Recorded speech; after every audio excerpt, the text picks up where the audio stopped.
Hello,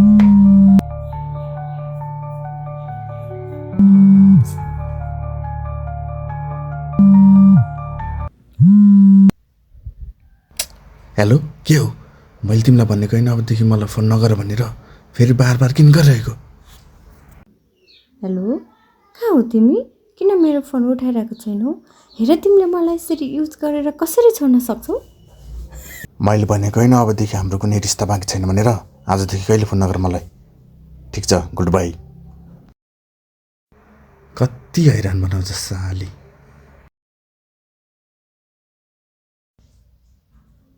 बाबा, hello. हजुर बाबा। हेलो बाबु, कहाँ हो त? सुन्न, त्यो हाम्रो घरमा काम गर्नेवाला आन्टी थियो नि, ऊ चाहिँ हिजो आफ्नो बोयफ्रेन्डसँग भागेछ। त्यही भएर आजदेखि नयाँ केटा आउँदैछ, त्यसलाई राम्रो। ठिक छ बाबा, ठिक छ, म हेर्छु त्यसलाई।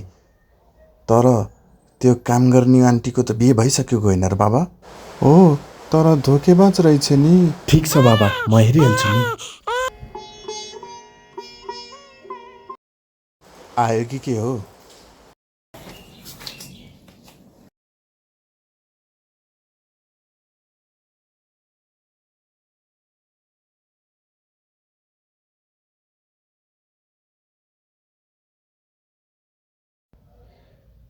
के तही रोहन हो? हो, मै हो। बाबाले पठाएको होइन तिमीलाई? के? को बाउ? कसको बाउ? मै सबको बाउ हुँ। के मतलब? मजाक पनि गर्छौ? तर देख्दामा त साफसफाइ गर्नेवाला जस्तो देख्दैनौ। घरको सबै काम आउँछ होइन तिमीलाई? आउँछ नि मलाई सबै काम गर्न, मर्डर गर्न, किडन्यापिङ गर्न, हात खुट्टा भाँच्न र खास गरी त मायामा धोका दिनेहरूलाई मार्न। के भनेको? मैले कसैलाई धोका दिएको छैन। र त साफसफाइ गर्नेवाला होइनस् भने को? अरे साले, साफसफाइ गर्नेवाला देखेछु म तँलाई। साफसफाइ त म गर्ने आएको। आज तेरो एकदम राम्रोसँग साफसफाइ गरेर जान्छु। हेर, सिधा सिधा केटा हो म, र म तँलाई राम्रोसँग भन्दैछु, चुपचाप गइहाल मेरो घरबाट, नत्र राम्रो हुँदैन। नत्र के नत्र? रिनालाई चिन्छ छैन? म जान्दिनँ कुनै रिना बिनालाई, थाहा छैन मलाई। याद गर, भर्ना याद गर्ने लायक रहँदैनस् त। छिटो याद गर। कुन रिना? रिना माभी? नाइ। त्यो के रिना शर्मा? अरे साले, कतिवटा केटीहरूको जिन्दगीसँग खेलबाड गर्छस् र त। आज त साले पक्कै मर्छस् नि। रिना सिंह, उसको दाइ हो म।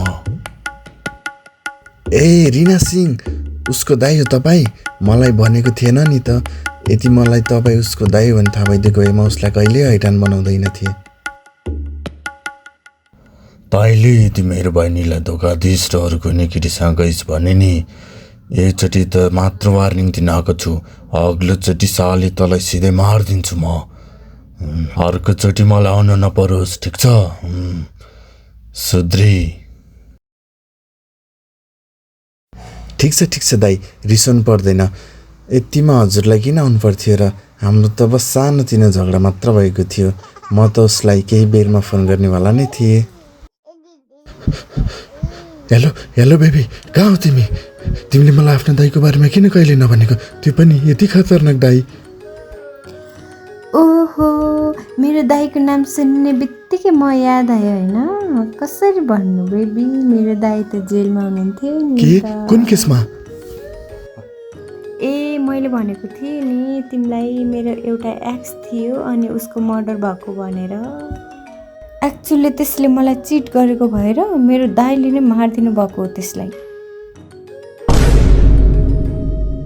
मलाई मर्नु छैन यस्तो चाँडै, र आजदेखि तिमी जे भन्छौ त्यही हुन्छ। र यस्तो सानोतिनो कुरामा आफ्नो दाइलाई नभन है, हुन्छ नि?